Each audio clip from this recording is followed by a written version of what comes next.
Bom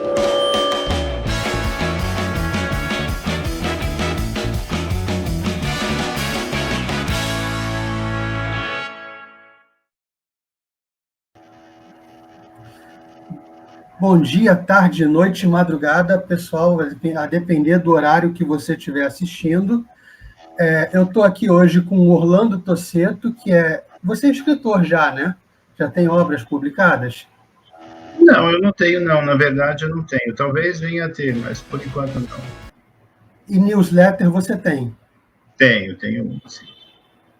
Eu lembro que você falou que quando seu texto estava perfeito, ainda faltava um pouco para publicar, e você ficava procurando erros, como que em Catalândias no texto. É verdade. Ainda faço isso. Então, e você tem um jeito divertido de escrever. Outro dia você escreveu infentistas. Eu achei bem engraçado. Você gosta de ter uma pitada de humor no que você escreve? Eu tento ter, sim. Eu gosto, sim. Eu acho que dá leveza para as coisas, né? A gente ser muito sério o tempo todo é uma coisa um pouco cansativa, né? E aí, quando você escreve, você tenta dar essa pegada mais bem-humorada nos seus textos? Eu tento trazer um pouquinho de humor, trazer um pouquinho de leveza, né? Wit, como se diz, né? Se bem que eu não sei se consiga, mas eu tento, sim. E os seus textos são sempre sobre o cotidiano? Qual é a temática que você mais usa? Olha, varia muito, né? Na verdade, porque quando você escreve uma newsletter, você tem o compromisso de fazê-lo semanalmente. Na verdade, é quase como uma crônica de jornal. Você agarra o assunto que estiver próximo de você, que estiver mais ao lado, né? Então, varia, conforme haja um assunto premente, ou conforme eu pense em alguma coisa, conforme eu tenho uma lembrança de vida pessoal que eu consiga atrelar, é muito variado. Por exemplo, agora a gente está vendo o conflito Ucrânia e Rússia. Isso vai aparecer ou já apareceu? Aparecer? Eu acho que não vai aparecer não, porque está um negócio um pouquinho chato, né? Está uma coisa muito super exposta, né? Está muita gente falando disso, muita gente falando bobagem sobre isso, né? Sim. Então, eu creio que não devo acrescentar nenhuma bobagem minha a esse respeito. Tá certo. Deixa eu perguntar, Jim, começando, como é que era a leitura tratada na sua casa, com seus pais? Isso que pergunta interessante. Não era muito tratada, na verdade. Minha mãe nunca foi uma grande leitora, e meu pai é uma coisa interessante. Eu vou e venho sempre falando do meu pai, que é uma figura que me marcou muito. Meu pai não era um grande leitor, mas meu pai era um grande ladrão de livros. Meu pai roubava muitos livros quando ele era moço, ele se casou muito tarde, mas ele formou uma biblioteca. É engraçado que ele diz isso, que ele tinha esperança de ter filhos que lessem. Uhum. Ele formou uma biblioteca muito interessante, muito heterogênea, uma biblioteca estranhíssima, né? Claro, ele roubava o que ele podia, mas ele tinha livros sobre a Segunda Guerra Mundial, que era um assunto de que ele gostava. Ele tinha livros de mistério, romance policial, tinha muito romance policial na minha casa, e livros variados, Mil e Uma Noites, russos, Monteiro Lobato, era muita coisa de diferente, de interessante. E, para meu azar ou para minha sorte, eu não sei te dizer, eu morava numa região fabril de São Paulo, que era o Brás, naquele tempo era uma região fabril. E nós morávamos num quarteirão que tinha muitas tecelagens, né? E tinha muitas quedas de tensão que não permitiam que eu ficasse vendo televisão durante o dia. E meu pai, se porque ele era mão de vaca, ou se porque ele não gostava, não queria que eu visse TV, ele nunca comprou um regulador de voltagem. Então eu ficava sozinho em casa, meu irmão era muito pequeno, eu ficava lendo. E lia dessa maneira heterogênea, dessa maneira, como é que eu vou te falar, dessa maneira desorganizada, né? Lia tudo que caía na mão. Então eu me tornei um leitor, assim, por dizer que não tinha televisão e com os livros que meu pai roubava, os livros muito aleatórios que meu pai roubava. E você, nisso você desenvolveu algum gosto por algum gênero particular, alguma coisa? você gostava mais? Ficção, não ficção? Tinha alguma coisa do tipo? Bom, eu gostava de ficção porque a maior parte dos livros eram de ficção, né? Policial, Mil e Uma Noites e tal. E eles eram o que havia de mais, né? E narrativas, né? Narrativas bem clássicas, bem comuns, assim, histórias com começo, meio e fim, né? Que é o que tem nos policiais, por exemplo. Isso sempre foi o tipo de leitura que, para mim, foi favorita mesmo. Isso te influenciou no que você escreve hoje? Eu gostaria que me influenciasse mais. Eu acho que não me influenciou tanto, mas também porque talvez haja um certo déficit de talento meu de seguir uma narrativa comum. Eu acho que eu acabei sendo influenciado mais por leituras posteriores, principalmente de cronistas brasileiros, que é outra coisa que eu gostei muito, mas isso já a partir da idade adulta. E na escola, como é que funcionava? Na escola ninguém lia nada, né? Eu li os livros que os professores passavam porque eu gostava de ler, mas ninguém lia nada. Então você era a exceção. E a escola não dava um incentivo maior para a leitura no seu tempo? Não dava. Quer dizer, talvez eles dessem mais do que se dá hoje. Eu lembro que eu cheguei a ler José Lins do Rego, que a escola mandou. Eu cheguei a ler aquele do Brás, Bexiga e Barra Funda. Li alguns livros, sim, recomendados pela escola. Talvez naquele tempo fosse mais do que hoje. Mas não era nada que você pudesse dizer, meu Deus, estamos formando leitores e tal. Não era. E era escola pública sua ou era particular? Pública, sempre escola pública. Uhum. E você acha que hoje, olhando para as escolas públicas de hoje, a coisa está pior? Eu acho que todas as escolas estão piores, né? Tanto as públicas quanto as privadas. A gente vê um dos serviços que eu faço, um dos bicos que eu faço na minha vida é corrigir redação de gente adolescente, de gente que está saindo do colegial. E é feia a coisa, é feia a coisa. Eu acho que o nível do ensino em geral no Brasil está absolutamente horroroso. Você acha que a leitura pode ser um incentivo, a leitura pode ser um caminho para melhorar isso? Eu não sei se ela vai melhorar a educação como um todo, mas certamente ela vai melhorar quem lê, né? É um incentivo individual, né? Não seria uma solução para a educação como um todo, né? Mas um incentivo individual, sem dúvida. Para fazer uma redação melhor seria fundamental, imagino. Sim, você se forma como escritor sendo o primeiro leitor, né? Não tem outro caminho, né? Isso é bem verdadeiro. Então, e aí, quando você começa pequenininho, lendo os livros que seu pai levava para casa, já começa a desenvolver um gosto maior pela ficção do que pela não ficção. Sim. E já tem ali um livro que você ache fenomenal, acima dos outros, você até deixa de ver televisão por causa daquele livro.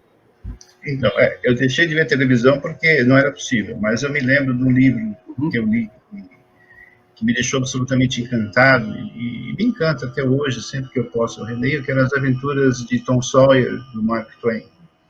Nós tínhamos uma tradução antiga em casa, uma tradução da editora Vecchia, aí do Rio de Janeiro, acho que dos anos 40. O tradutor, inclusive, era meu xará, Orlando qualquer coisa. Um livro maravilhoso, muito bom, um livro de aventuras, né, de crianças, de adolescentes, quase adolescentes, maravilhoso, que foi talvez um dos grandes pontapés para mim como leitor, assim, eu queria ler coisas daquelas mais e mais, né? Para mim é marcante, um livro muito marcante. E você queria viver aquelas aventuras do Tom Sawyer? Sem dúvida, eu queria descer o Mississippi numa jangada, eu queria fumar cachimbo de milho, eu queria, sim.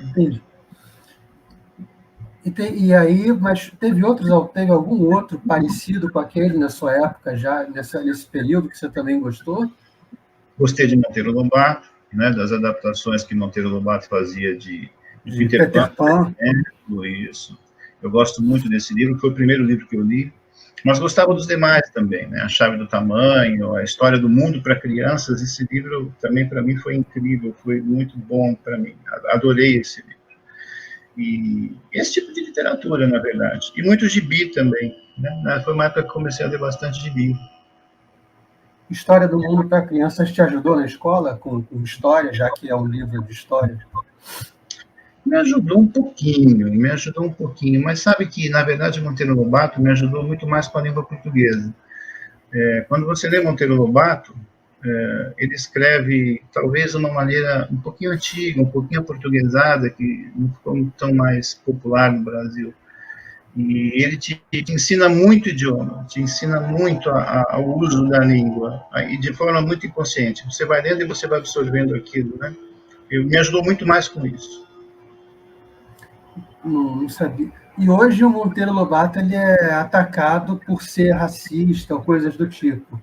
Sim, Isso, ele é. isso te chateia quando você vê? Você fica. E me Você não chateia a gosta? burrice da coisa, né? A burrice do negócio, porque Monteiro Lobato, como eu, como você, era um homem do seu tempo, né? Era um homem que falava das coisas da maneira que seu tempo costumava falar. E o resultado disso está nos livros dele. Você não pode cancelar Monteiro Lobato sem cancelar o tempo em que ele vivia, o modo como ele foi formado. Então é uma idiotice cancelá-lo por ele ser o que o tempo dele era, né? As pessoas talvez devessem, se querem combater, se elas acham que aquilo de alguma forma fomenta uma atitude ruim, ponham notas de rodapé, explique, né? Hoje em dia você tem nota de rodapé até para explicar o que o Machado de Assis quer dizer com a boceta de Pandora. Então põe uma notinha lá no Monteiro Lobato, né? Não seja burro de cancelar, não seja burro de alterar aquilo, né? E nunca, jamais tirar nenhum livro de circulação. Não, não, até porque o que todo mundo diz. Se você não lê, se você não tem contato com a ideia que talvez lhe pareça ruim, você também não tem defesa contra ela. Daqui a pouco, tudo que parece ruim ressurge de outro modo e causa um impacto indesejado, né? Não sei. É, isso é bem, isso é bem verdadeiro. O Tom Sawyer é o personagem que mais te marcou na sua vida como leitor? Assim, como personagem de ficção, você quer dizer?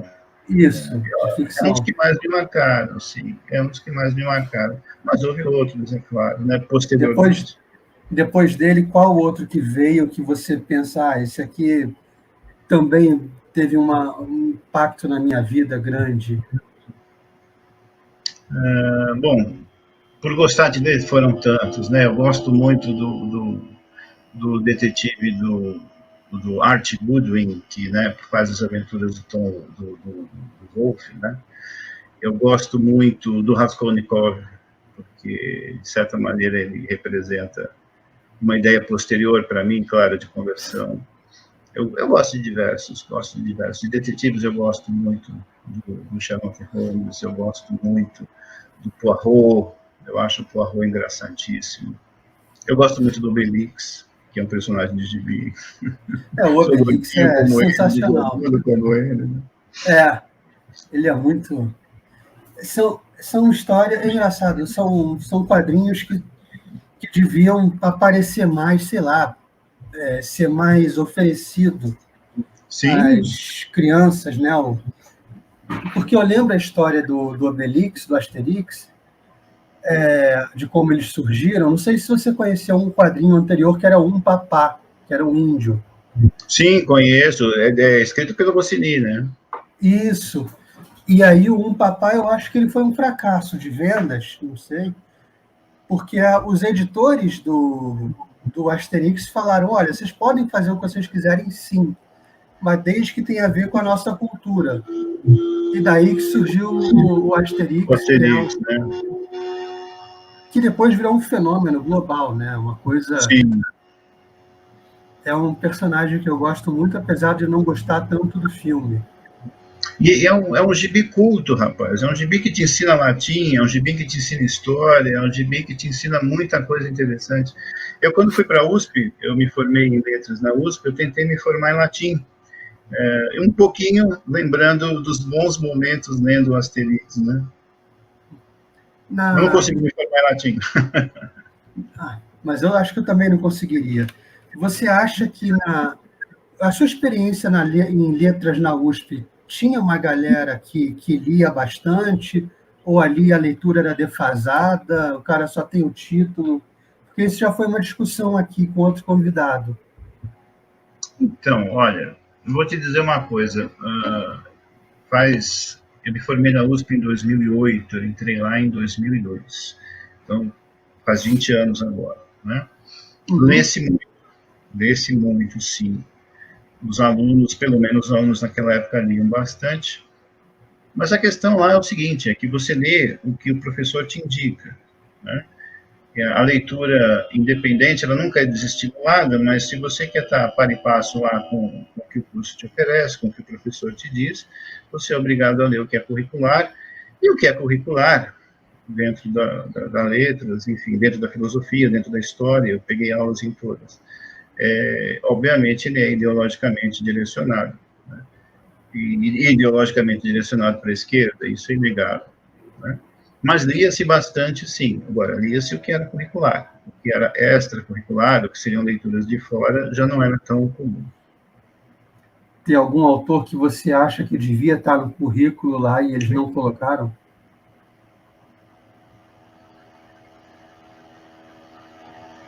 Opa, caiu, deve ter sido aqui do meu lado, hein? A sua imagem está travada aqui para mim. Voltou. Eu estou com um Wi-Fi aqui que não é muito bom, viu? Você me perdoe. Não, sem problema. Mas eu tinha perguntado, faltou algum autor no currículo da USP, a seu ver? Eu vou te dizer uma coisa. Eu me formei em língua portuguesa, né? E em língua portuguesa você tem uma carga curricular de literatura que é muito grande, muito forte. Então, nessa parte aí, eu creio que talvez os cursos de literatura portuguesa fossem um pouquinho enxutos demais. Eu acho que era preciso investigar um pouquinho mais a literatura portuguesa. Mas não sinto muita falta de autores, não. Eu não acho que não fosse plural o suficiente. É claro que dos mais modernos, assim, você não tinha praticamente nada, né? Você acho que morria tudo nos anos 70 em matéria de literatura brasileira. Mas não era muito mal representada, não. Estudava-se bastante gente legal, assim. Eu não tenho queixas. Para ser sincero, eu não tenho queixas.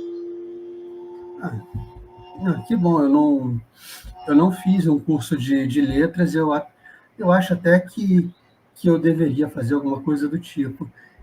Na escola, a gente aprende a história da literatura, os movimentos, o barroco lá no início, até o modernismo. Você Sim. acha que isso foi feito de uma forma mais enxuta, que devia expandir mais? Ou como é que você enxerga a forma como isso é ensinado? Olha, pelo que eu me lembro do meu tempo de escola, isso era uma parte muito teórica, né, do ensino da língua portuguesa. O ensino da língua portuguesa não era muito restrito, você tinha muitas aulas, você tinha muita aula de gramática, você tinha muita aula de sintaxe, você tinha essas aulas de pré-teoria literária, né? Sim. Falando do meu tempo, que é anos 70, ou seja, bastante tempo atrás. Né? Sim, sim. Mas eu suponho que, na verdade, esse estudo de escolas não é tão interessante, não. Eu acho que seria mais interessante botar a molecada em contato com livros que eles pudessem ler com algum proveito, né, para eles, e depois, a partir disso, tentar ter algum tipo de conversa um pouquinho mais amplificada. Olha, esse cara escreveu assim, porque no tempo dele era assim, essa escola quer dizer isso. Talvez isso fosse mais útil, você trabalhar sempre dentro do texto e não dentro da teoria. Mas o Brasil gosta muito de teoria. Né? Qual livro seria a porta de entrada para essa molecada de hoje? De literatura brasileira, eu recomendaria sempre começar com Monteiro Lobato. Sempre. Escreve bem, escreve fácil, te ensina português enquanto você lê. É divertido, porque são aventuras. O Brasil gosta de gente desbocada, e tem lá a Emília, que é bem desbocada. Então, essas coisas eu acho que elas seriam boas portas de entrada. Para mim, né? Mas eu também não sou pedagogo, então é meio de orelhada que eu falo isso, né?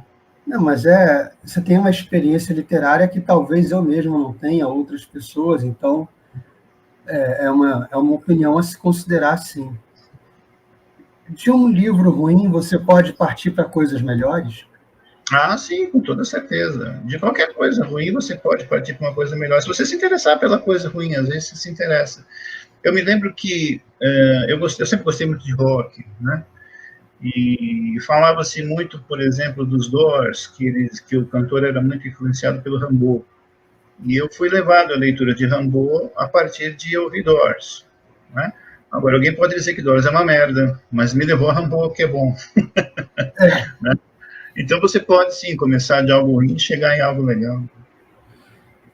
porque eu fico imaginando, uma vez, um tempo atrás, nas redes sociais, a menina publicou, olha, eu já li mais de não sei quantos livros esse ano.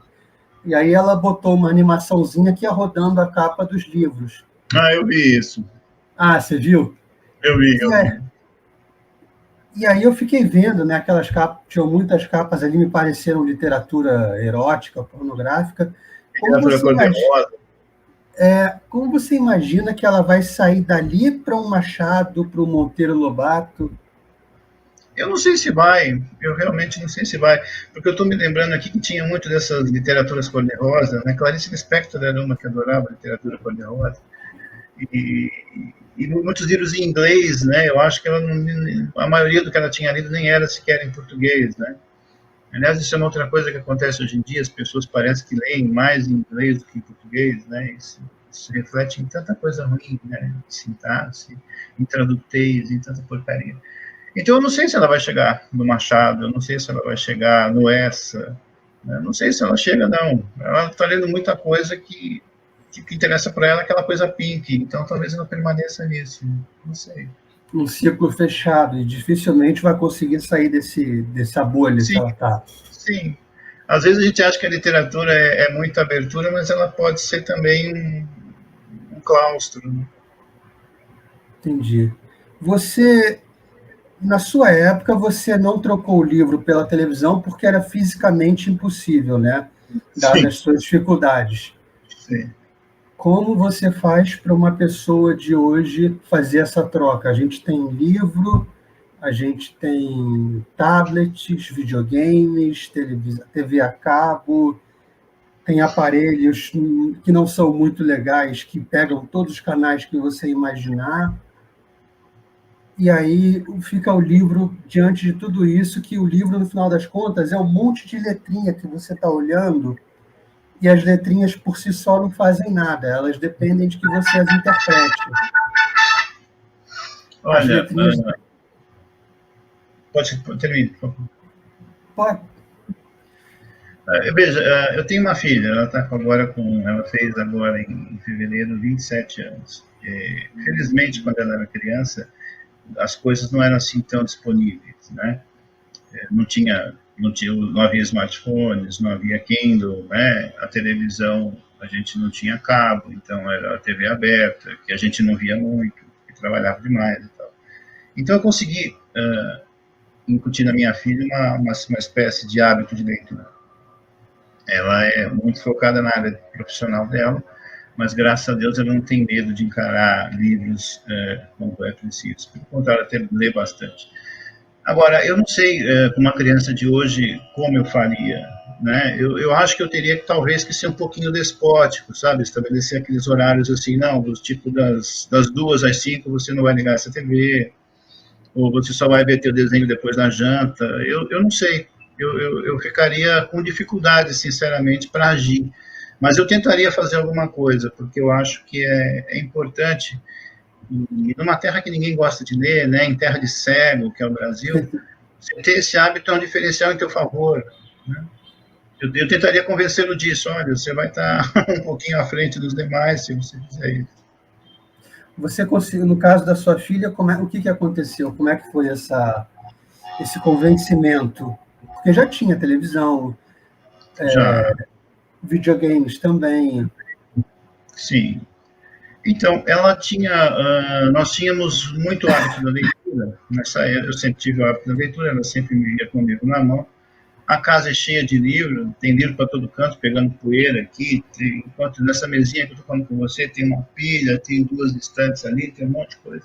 Então, ela sempre nos via lendo. E a partir do momento que eu percebi que ela conseguia ler, né? Eu até contei essa história na minha newsletter, como ela aprendeu a ler. Depois eu te repito aqui, se quiser. E nós fomos trazendo ela para esse mundo, mas trazendo ela para esse mundo com coisas que ela pudesse gostar, né? Lendo livrinhos de criança, lê isso aqui para mim, etc e tal, o que você entendeu e tal, e fomos puxando. Até que chegamos uma hora que falamos para ela, olha, se você ler, se você se informar, se você entender as coisas, você vai dar sempre um passinho na frente. E isso vai ser bom para você na escola, isso vai ser bom para você em todo canto, isso não vai te fazer mal nenhum.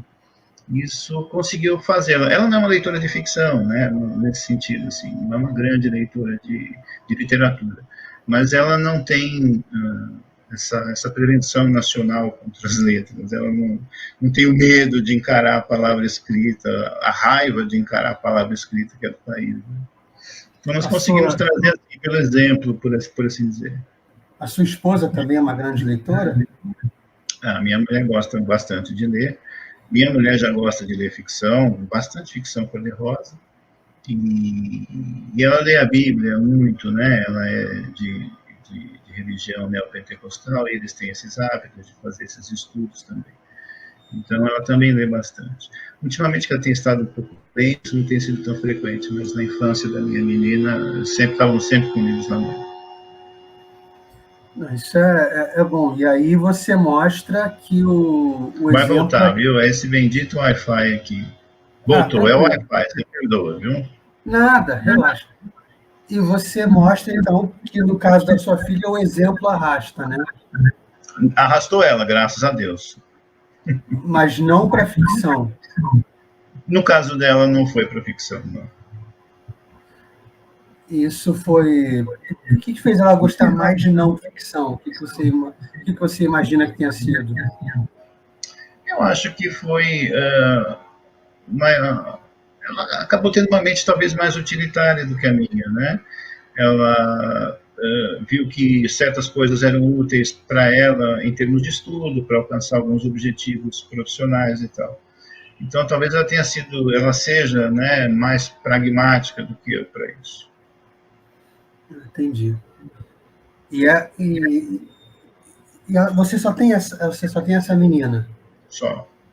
Lamento, que depois de velho eu percebi que eu deveria ter tido mais, mas só tive ela.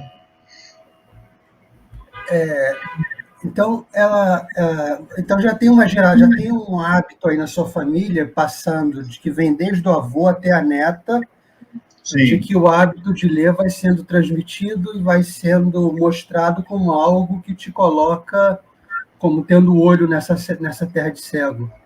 Isso. Que eu acho que é o grande argumento no Brasil, né? E sobre você querer escrever alguma coisa, o que você pretende fazer? Você pretende reunir o que você já escreveu, publicar num livro? Tem uma história circulando na sua cabeça? O que você pode contar?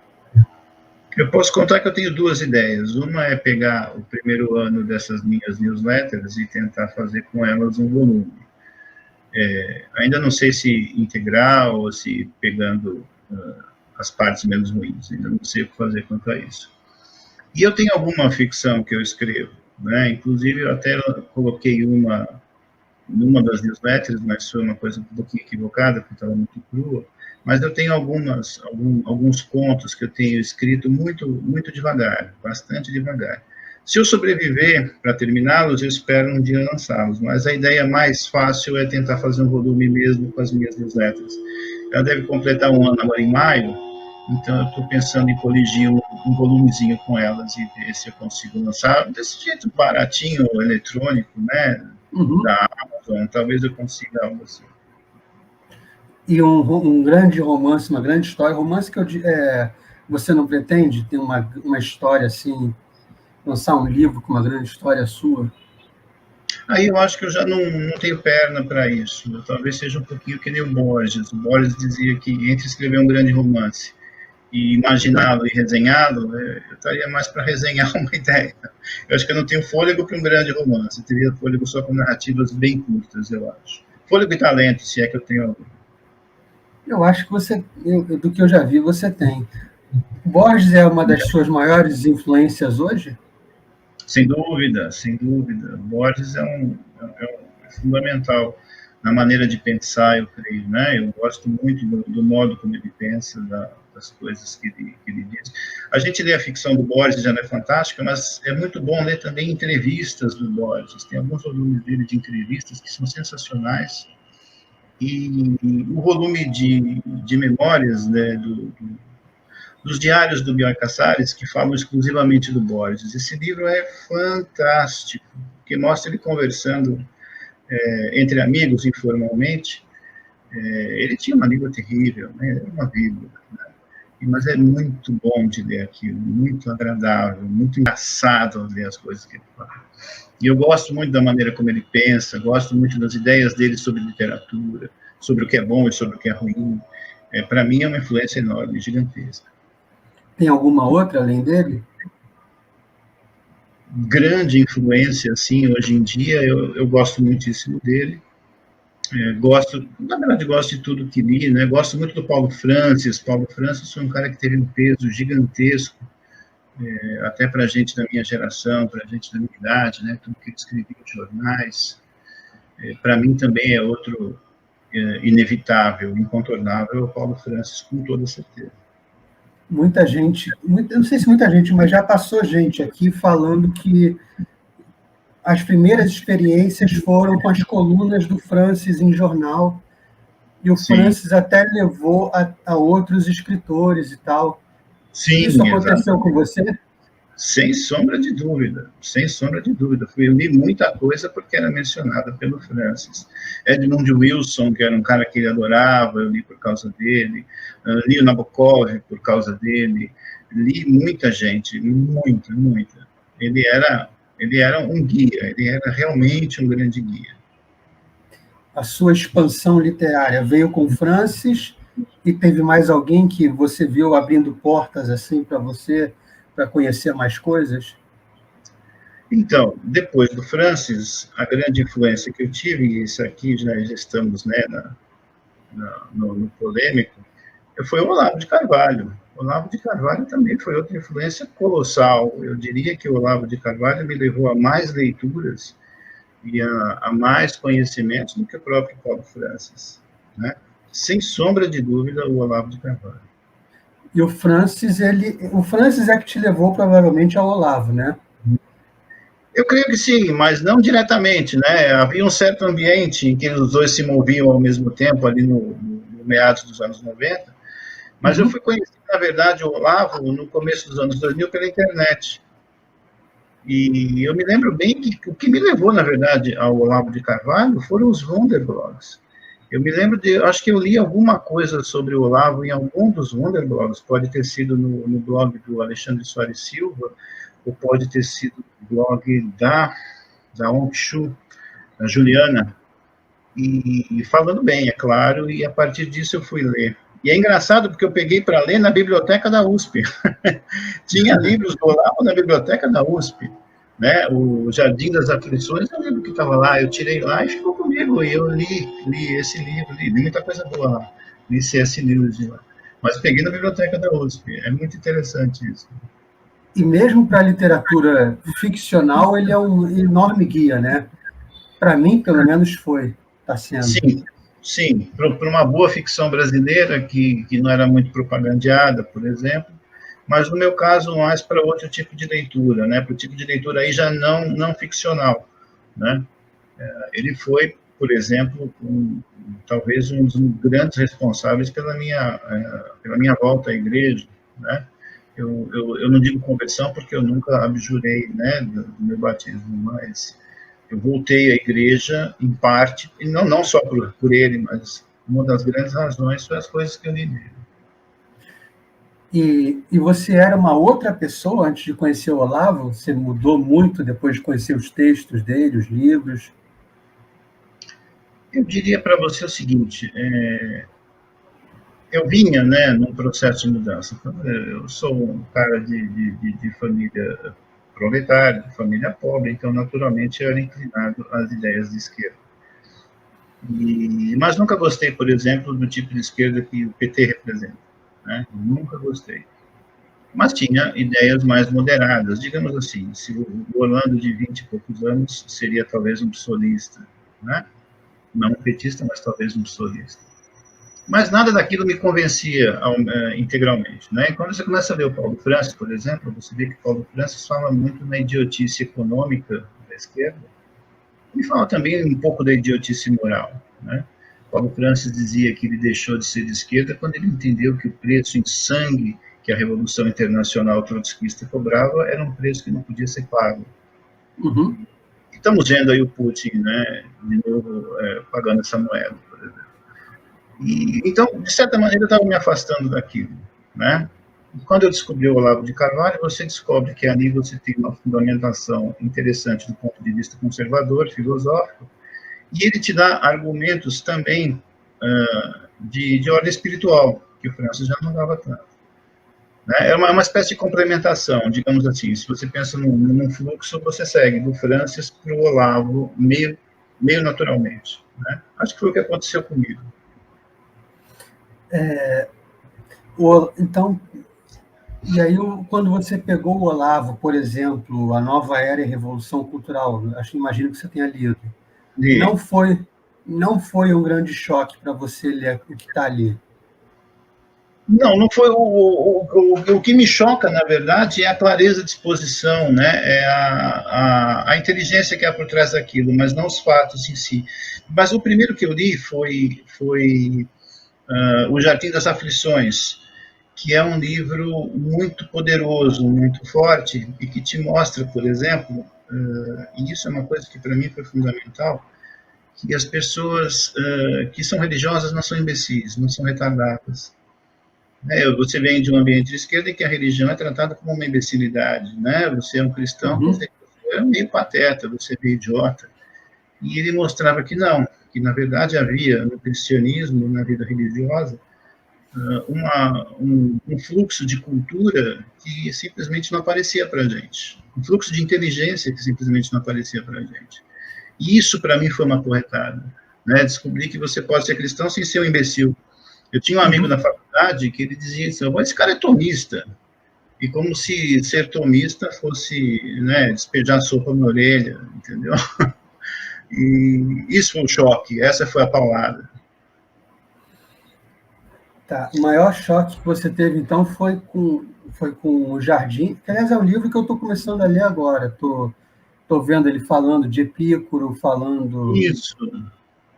Ele dissecando Epicuro de um jeito que eu acho que nenhum outro fez. Eu estou procurando outras pessoas que tenham feito isso, mas... Não sobra nada de Epicuro quando você lê aquilo, né? Nada, absolutamente nada. E é uma leitura interessante por isso. E uma outra influência dele para mim, foi o Marques Rebelo. Esse eu ainda não li. Esse eu quero ler, mas eu ainda não li. O Espelho Partido, que eu já falei aqui, que é uma coisa sensacional. Aquilo ali me mostra, em alguns momentos, que a literatura é uma... Por que a literatura é uma arte? Porque ele pinta cenários com as palavras de um jeito que eu acho fantástico. E só quem eu lembro de fazer isso é o Chesterton também. Sim, Chesterton, claro. Nas histórias do Padre Brown, ele descreve paisagens de um jeito que você fica... Sim. E naquele pintor não faria melhor. Também. Qual? Naquele da Taberna Ambulante também. Eu ainda não li, mas eu vou ler. Mas é de um jeito que você pensa, um pintor não faria igual, né? É verdade. É impressionante. E eu acho... E o Olavo, ele fala muito de autores como Gustavo Corsão, que, embora ainda não tenha lido, eu sei que eles são meio escondidos e tal. Você acha que isso está acabando, esse tipo de coisa, com a internet, com tudo? Esses autores estão ressurgindo? Eu acho sim. Acho que isso, inclusive, isso é uma coisa muito boa que a internet tem, fazer reviver esses caras. Gustavo Corsão, principalmente, é um cara que merece muito ser lido. Gustavo Corsão, assim, além de ser um escritor sensacional, ele é muito, muito bom escritor. Ele é machadiano, de tão bom. Ele tem que ser lido, essas coisas têm que ser recuperadas, sim. Eu tenho muito contato com o texto do Porção, porque por algum tempo na verdade, tenho alguns amigos ainda junto à permanência aí de Niterói, né, que é uma instituição católica, que foi fundada por ele, né? Então a gente acaba tendo bastante contato com os escritos dele, mais os escritos de ordem religiosa, né? Ele era um católico tradicionalista, até bastante feroz, né? Um cara que se opôs muito ao Concílio Vaticano II. Então. Mas ele é um escritor absolutamente fabuloso, fundamental, inteligentíssimo, até porque ele é um cara que veio ele não é das humanas, né? Ele é um cara que veio das exatas, ele era engenheiro elétrico, trabalhou muito com telecomunicações e tal. Então ele tinha uma mente analítica fantástica, né? E um conhecimento profundo de toda a filosofia do que atina a igreja. Né? Eu acho ele fundamental, eu acho que esses caras todos estão voltando, sim. Há muitas editoras hoje que estão trabalhando nisso, a Eclésia de Campinas, por exemplo, é uma, trabalhando nessas reedições, que tem que vir, temos que formar, sim, uma geração de leitores conservadores que leiam essas coisas, eu acho, sim. E, como você falou, estão surgindo muitas editoras, talvez pelo advento das redes sociais. Toda hora que eu vejo tem um clube do livro, uma editora pipocando. Muita subscrição. Sim, tem algum aspecto negativo nisso que você queria ressaltar? Então, eu não sei se existem aspectos negativos. Eu acho que toda vez que um livro sair é uma coisa boa, é uma coisa positiva, né? Eu acho que tem muita picuinha, né? As pessoas começam a se ironizar, a se dividir em facçõezinhas, mas eu nem digo com relação a editoras, né? Eu digo com relação à rede social como um todo, né? E picuinha é sempre chato, mas livro sair é sempre bom, sempre bom, sempre bom. Qualquer que seja a editora, qualquer que seja o título, tem que sair, tem que sair. Máximo de circulação. O máximo de circulação, o máximo de obras, o máximo de títulos, sempre. Eu estou lembrando agora que algumas obras foram queimadas, eu acho que no Canadá. O Asterix foi queimado, alguma coisa assim. Acho que você viu isso, não? Eu não me lembro. Recentemente, não é isso? Foi, ano passado. Como é que você vê esse tipo de manifestação, de coisa? Caiu de novo o raio do meu Wi-Fi. Mas você está... Oi, perdão, caiu de novo. Não, tranquilo. Aí você diz assim que foi recente essa queima, não é isso? Alguém queimou Foi. É. Eu porque vi são isso, racistas. Qual era o motivo disso? Eu não me lembro. O Asterix e outras obras, acho que até o Tintim, foram consideradas racistas. Racistas? Preconceituosos e tal. Não sei. Como é que você... Tem gente que analisa o Asterix do ponto de vista anti-imperialista. Tem gente que acha que o Asterix é um gibi meio de esquerda e que os romanos ironizados no Asterix não são, na verdade, os americanos. Houve gente defendendo isso, né? Eu fico muito surpreso que agora alguém ache que ele pode ser racista, supremacista gaulês, é uma coisa muito engraçada, né? Muito Exato. E como é que você imagina que deva ser combatido o preconceito, se existir numa obra dessa? Olha, a única coisa que eu posso pensar é que você combate o preconceito com um tipo de educação que não é tão livresca, assim. Né? Se combate isso no âmbito familiar, eu acho, instruindo seus filhos, conversando com eles, expondo, olha, isso não é bacana, isso não é legal, isso é errado e tal. Eu acho que quando você parte para esse tipo de iniciativa gigantesca aí, de queimar um gibi, por exemplo, você, na verdade, você aprisiona a cabeça de alguns e você estimula outros a vingar aquilo que foi destruído, e aí você pode fabricar um preconceito que talvez antes nem sequer existisse. Né? Isso é uma coisa que eu não tinha parado para pensar, é verdade.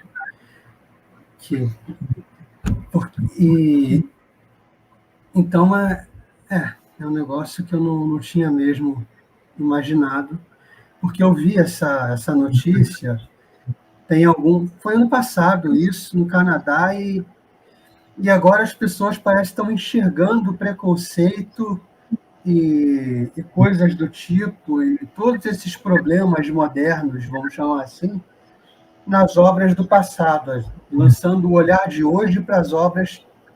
Sim, E eu acho que isso está atrapalhando um pouco, né, a literatura e tudo, o ensino, você tratar o que é antigo como com critérios que você acabou de adquirir.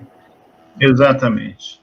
Eu tive um professor dentro da USP, um professor muito comunista, muito de esquerda, e professor de literatura, muito bom, inclusive, e ele dizia o seguinte, olha, o passado responde pelas ideias do passado, não pelas ideias do presente.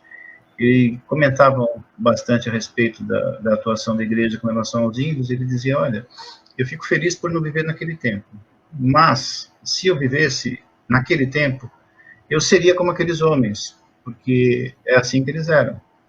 Então, o passado não responde às ideias do futuro, até porque, se for assim, pode haver um futuro que olhe para todo esse movimento identitário, para todo esse movimento de ai Jesus com qualquer coisa, e o condene, né, barbaramente. E esse presente que se acha tão bom, vai responder no futuro pelas ideias de bom do futuro, né? É uma Sim, armadilha na qual todas essas pessoas podem cair futuramente. você pode cair pela sua própria regra, né? Exatamente. Você acha que o incentivo à leitura deve vir do governo? Eu acho que quanto menos governo, melhor, né? Deixa o governo tentando fazer o que ele pode para a gente não ter muita inflação, para a gente ter polícia, para a gente ter justiça, e essas coisas de educação a gente fica resolvendo aqui entre nós. Eu sempre sou, quanto menos governo possível, melhor. Porque tem muito, fala-se muito em incentivo à cultura, incentivo à educação, cria vale cultura daqui e ali. Isso são coisas que, a princípio, você é contra. A princípio, eu sou contra, porque o que a gente tem visto ao longo da história é que esses incentivos todos são os incentivos a alguns certos grupos, não à cultura, né? E a cultura que a gente trata, a cultura de que a gente gosta, que a gente está conversando, ela nunca dependeu desse incentivo, né? Eu nunca li um livro do Borges que fosse subvencionado pelo Ministério da Educação, né? Eu nunca li um livro do Mark Twain que fosse subvencionado por nenhum ministério, né? Nenhum desses programas nunca imprimiu um livro que eu tivesse tido algum interesse em ler, por exemplo. Então, eu acho que isso aí é para dar dinheiro para certos grupos. Você acha que o nosso país, de uma forma geral, lê pouco? Pouquíssimo, pouca ficção, né? Pouca poesia. Eu acho que no Pouco Brasil lê livro. muita Bíblia, o Brasil lê muito os manuais técnicos, o Brasil lê muito vadimé com jurídico, né? Porque isso vende que nem água, assim, não sei se você sabe, mas isso Sei, os sei. vadimecums vende que é um colosso. Mas lê pouca poesia, lê pouca literatura, e o que lê mal traduzido, então a gente também tem uma língua que está num certo processo de perversão, né? Então, tudo isso é ruim, mas não é que se leia pouco, lê-se pouco as coisas que nos formariam talvez um pouquinho melhores. Da onde você acha que viria a solução para isso? Qual seria? Não sei se há, eu não sei se há. Eu acho que o que acontece é as pessoas vão começando a ler, ou ver gente que lê e se interessa pelo que os outros leem, mas não sei se há solução. E não sei se é um problema só do Brasil, talvez seja um problema mundial, que aqui é um pouquinho aumentado, um pouquinho acirrado, mas eu acho que é um problema que está em todo canto. Viu? Falta de hábito de leitura e tal, você acha que não é uma mazela tipicamente nossa? Não, eu acho que aqui ela é mais intensa, mas ela não é nossa. Tem uma história antiga do Isaac Asimov, de um futuro que as pessoas eram totalmente analfabetas e elas ouviam as histórias de robozinhos que liam para elas. E ninguém sabia ler. E se o robozinho apertava lá o botão, o robozinho ficava lendo para a pessoa, lia, sei lá, Guerra e Paz, lia os clássicos americanos, Cabana do Pai Tomás, sei lá o que fosse. Mas ninguém sabia ler, só ouvia. Né? A cultura tinha voltado a ser uma coisa muito oral, como ela é aqui. E eu acho que se caminha para isso. Né? As pessoas hoje em dia dizem que livro é caro, por exemplo, mas gastam muito mais em bar. Né? Dizem que livro é caro, mas gastam muito mais com a Netflix. Sim. Então, acho que o nosso futuro é um futuro de Netflix, de blá blá blá, e talvez ele seja menos da palavra escrita, e eu não saberia o que receitar sobre isso. Há um tempo atrás falou-se, não sei se chegou a ser feito, mas o Paulo Guedes, eu acho, falou em aumentar a alíquota sobre livros, o imposto sobre livros. E aí ficou uma grita nas redes sociais. Será que é isso que afasta as pessoas do livro? Eu Você acho que acha não. que... Não, eu acho que não. Eu falo para você. Eu comprei agora um livro aí do Rui Castro, eu paguei acho que R$ 60. E eu saí para jantar no mesmo dia com a minha mulher e com a minha filha, e a gente, jantando, gastou 200. Então, as pessoas elas não abrem mão, por exemplo, de sair para jantar, que é muito mais caro do que um livro, mesmo que a alíquota aumente. Entendeu? Se a alíquota aumentasse, o livro que custa 60, custaria 65. Mas a cachaçada continuaria custando 200. Então, eu acho que assim, as pessoas se queixam, na verdade, porque também é uma razão boa para não ler. Ah, não, está muito caro, vamos beber. Aqui em Copacabana, pelo menos, não sei se existe aí no seu bairro isso, eu vejo gente vendendo livro na calçada, assim, um monte. Você acha que isso é uma desvalorização? Você acha que isso é uma coisa ruim? Eu acho que isso é um pouquinho de desespero, né? Tem gente que vende livros assim porque talvez esteja reduzido a isso. Aqui em São Paulo tem muito, mas mais na área central. O pessoal que abre um tapete, uma esteira na calçada, e você vai ver é uma coleção muito heterogênea de livros, né? Tem esses Vadimecum, tem Bíblia, tem Paulo Coelho, tem um monte de coisa estranha, que não chega a ser um comércio organizado. Parece que a pessoa está vendendo o que tem ou o que pega em algum canto. Eu acho que isso é um negocinho um pouquinho desesperado. Mas o que havia em São Paulo muito era sebo, e me parece que até a quantidade de sebos aqui está diminuindo um pouquinho também. Livrarias eu nem falo, acabaram várias, mas sebos parece que estão caindo também. Não imaginava isso. Aqui no Rio tem tido, eu vejo sebos pedindo, olha, ajuda a gente, porque a gente está quase fechando. Sim. Mas eu não sei de um grande sebo que tenha fechado as portas, graças a Deus. E eu espero não ver. Eu gosto de sebo, acho que é uma boa alternativa. Ah, muito bom. Né? Teve até um episódio aqui que o Paulo Pousonoff e a Taone falaram que eles compram livros riscados, que eles gostam de ver o que as pessoas estavam marcando, o que as pessoas achavam importante. E aqui Sim. a gente também tem edições muito bonitas, né? Capas lindas e tal, para você dar de presente. Será que isso é um significado de que a gente está muito mais preocupado com o livro como presente do que como um texto para se aproveitar? Ou como um objeto de exposição, né? Tá aqui meus livros, tal, né? Aí você vai ver as páginas estão coladas, esse tipo de coisa, né? Eu acho que isso já foi mais popular, já foi uma coisa mais indicadora de status. Eu acho que hoje em dia você dá livros assim, talvez até como falta de ideia de outro presente, né? Eu me lembro, eu tenho uma brincadeira que eu falo assim, que as pessoas chegam e dão para você o manual de operação do Windows 95, porque você gosta de livro, né? Então isso aqui é um livro, né? Tem isso também um pouco, né? As pessoas não sabem nem o que estão dando. Isso é. As pessoas não têm muita ideia. E dão um livro, da meia. E dão qualquer coisa. E uma outra coisa que a Tawane falou que eu achei desesperador é que a mãe chegou para ela na livraria com o filho e falou: olha, meu filho precisa ler, descobre aí alguma coisa para ele. O que você tem aí? A mãe não fazia ideia dos gostos do filho, de nada. Se é que ele tinha gosto, né?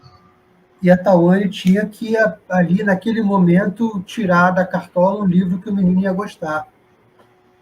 Sim. E onde ela trabalha, é assustadora. Onde ela trabalha é até uma livraria grande, a Cultura da Paulista. Sim. Mas, mesmo assim, naquele mar, eu acho que a mãe é que devia ter a bússola para guiar o caminho e não pedir para alguém fazer isso. É uma coisa... Exatamente. Exatamente.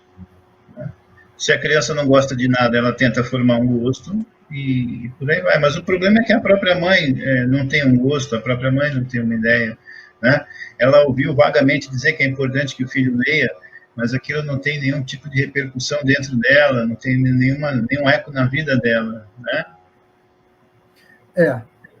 Não tem, infelizmente, não tem o livro. Acho que até que essa coisa do presente, como você disse, está diminuindo, graças a Deus. E eu estou vendo os sebos aqui do Rio conseguindo resistir. Isso é muito bom. Isso é uma coisa que eu gosto de ver, que eu gosto de sebo. Eu comprei, por exemplo, eu fui no sebo uma vez comprar o Drácula porque eu achava que não precisava de uma edição maravilhosa. Sim. Uma coisa que me chamou a atenção nas redes sociais uma vez, eu estava vendo, assim, sei lá, em dezembro, novembro, não, até antes, eu estava vendo o anúncio do livro de um autor chamado Walter Hugo Mãe. Ah, sim. E ele estava anunciando o livro dele e tal.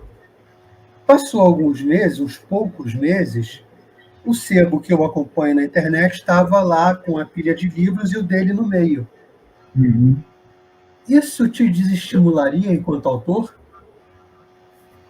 Não me desestimularia, não. Eu acho que o sebo é um destino, não é o pior dos destinos para um livro que você possa ter, não.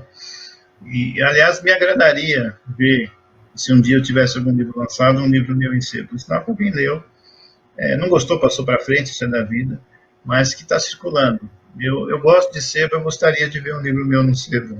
Para mim, não seria de estímulo nenhum.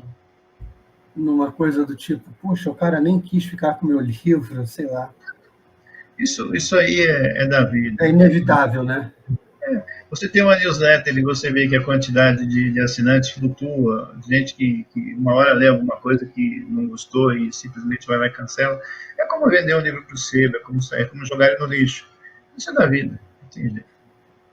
O que te levou a querer fazer uma newsletter, a começar uma newsletter? Não foi o quê? Foi quem, né? Uma amiga minha do Twitter, a Marine Nordstrom, ela falou assim, por que você não faz? Está todo mundo fazendo, por que você não faz? Why don't you do it? E eu pensei, puxa, né, de fato, eu poderia fazer, né? Eu não sei se eu tenho a disciplina necessária, mas talvez isso me ajude até com relação à disciplina disso. E eu perguntei a algumas pessoas, olha, se por acaso eu fizesse, vocês teriam interesse de ler? E algumas pessoas foram gentis o bastante de dizer que leriam, leriam, né, uma newsletter, né? Então, eu comecei a fazer e contei com a ajuda de algumas pessoas que gostaram e que falaram bem dela. O Alexandre Soares Silva, principalmente. E foi isso, na verdade, foi uma sugestão dela. Na primeira que eu lancei, eu escrevi: a culpa é da Marine Nordstrom, e continua sendo. E você hoje, depois de quase um ano, você sente que valeu a pena fazer isso? Olha, eu sinto que é bom para mim. Eu não sei se é tão bom para quem lê, porque a gente não recebe tanto o feedback dos leitores, né? Alguns sim, tem algumas pessoas que fazem sempre questão de comentar, pelas quais eu sou grato. Cláudio Chiquida é um.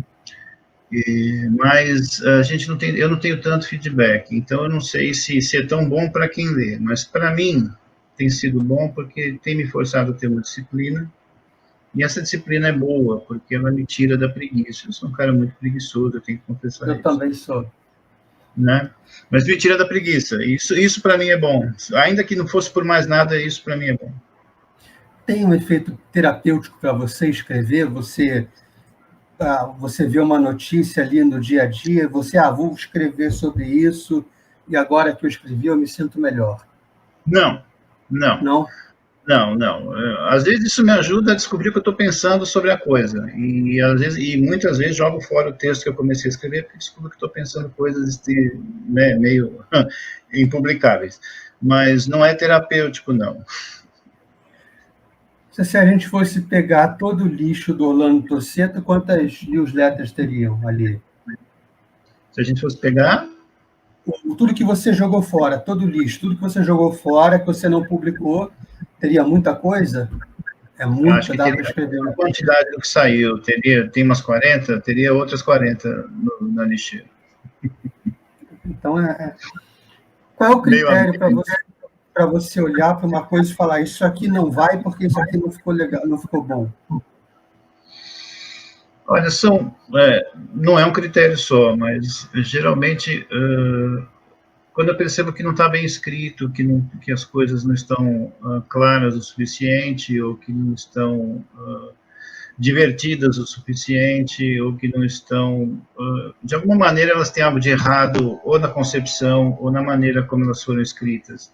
Varia muito, muito, muito. Mas geralmente são erros de concepção, coisas que eu achava que pensava uma coisa, comecei a escrever, vi que pensava outra, e que essa outra que eu estava pensando não é legal, ou eu não vou saber desenvolver. Geralmente é isso. Alguma por medo da reação das pessoas, do tipo, se eu publicar isso aqui, vão me xingar, vão me cancelar e tal? Ainda não cheguei nesse ponto, não. Ainda não cheguei nesse ponto. Mas eu acho que não teria esse medo, não. Até porque o alcance dela é pequeno, é muito restrito, e eu acho que eu não sofreria muito com nenhum tipo de cancelamento. Entendi. Voltando lá para o Monteiro Lobato, para você é um livro de porta de entrada, e qual é Sim. o livro que é o ápice de tudo que você já leu, que você fala, esse livro aqui é inesquecível, é a melhor coisa que eu já li na vida? São vários, né? São vários, vários, vários. Se eu fosse dizer para você um livro que é um ápice da minha vida, eu diria agora, nesse exato momento, o Evangelho de São João. Eu acho que talvez seja o livro mais impressionante que eu já li, o livro mais forte. Mas isso varia muito. São muitos livros que eu li, tem muitos que eu gosto. Ficções do Jorge Luiz Borges, é um livro que para mim foi fundamental. 30 anos essa noite, do Paulo Francis, é um livro também que foi muito pesado para mim, muito, muito fundamental. O próprio do Mark Twain, Tom Sawyer. Cultura da Reclamação, do Robert Hughes, é outro livro que para mim teve um peso enorme. Mas, assim, hoje, nesse momento, eu te cito o Evangelho de São João. O Evangelho de São João, ele tem algum peso assim a nível pessoal para você na sua vida? Você lê porque em algum aspecto da sua vida ele está te ajudando? Ele é o livro que te fala logo de cara que Cristo é Deus. Hum. E essa é a noção incontornável do cristianismo, né? Eu li um livro Uhum. do padre Luigi Giussani, que se chama A Origem da Pretensão Cristã, e nele ele fala que no meio desse monte de religiões que há, o cristianismo tem a pretensão de ter o seu Deus feito homem. E é isso que está lá nesse livro, no Evangelho de São João. No princípio era o Verbo estava com Deus, o Verbo era Deus, o Verbo se fez carne e habitou entre nós. Essa é a noção incontornável da minha fé. E isso, para mim, cada vez que você lê ou que você lembra disso, é uma porretada na cabeça. Mas, como eu disse para você, eu estou pensando nisso agora, nesse exato instante, é uma coisa que tá vindo na minha mente. Mas se a gente conversasse amanhã, talvez dissesse alguma outra coisa. Mas eu nunca fugiria muito de um certo rol de livros. Ficções, e o Paulo Francis, mais ou menos, eu estaria sempre em torno disso. Amanhã talvez seja o Evangelho de Mateus. Dificilmente, podia ser de Lucas, eu gosto muito do de Lucas. Ah, tá. Então, tudo bem. Muito legal ter você aqui, Orlando. Obrigado mesmo por tudo. Eu que agradeço a oportunidade, muito obrigado. A casa aqui é pequena, eu estou fazendo uma forcinha para a gente crescer e tal, Sim. Mas eu acho que essa coisa de trazer escritores para cá para falar sobre atividade literária é importante, né? E vai acabar ajudando alguém, isso é o mais importante. Tomara, faço votos. E é muito bom que você faça isso. Qual o seu conselho para quem quiser começar a escrever? Por que alguém deveria escrever? Como começar? O que você pode dizer? Tudo que eu posso dizer se você quer começar a escrever, comece a escrever. Mas preceda a sua atividade de escritor de muita leitura. Né? Forme-se primeiro como leitor, para depois você conseguir se formar como escritor. Mas tudo começa você lendo, e lendo, e lendo, e lendo, e lendo. Tá certo. Os melhores escritores que eu conheço foram, primeiro, grandes leitores. Borges, talvez tenha sido o melhor leitor que eu já vi. Quando você vê o que ele fala, ele é um leitor excepcional. Então, primeiro, preciso ser um bom leitor. Tá certo, Orlando. Obrigadão por tudo, Eu que por agradeço. aparecer, por vir aqui ao Selmocast. Sempre que você quiser voltar, a casa está aberta. Muito obrigado. Tá? Você é sempre bem-vindo aqui. Obrigado mesmo. Obrigado, Selmo. Deixa eu só sair da tela cheia. Obrigadão por tudo. Até mais. Até mais, pessoal. Bom dia, tarde, noite, madrugada, dependendo do horário que você está acabando de assistir aí. Esse foi o Selmocast com Orlando Tossetto. Muito obrigado.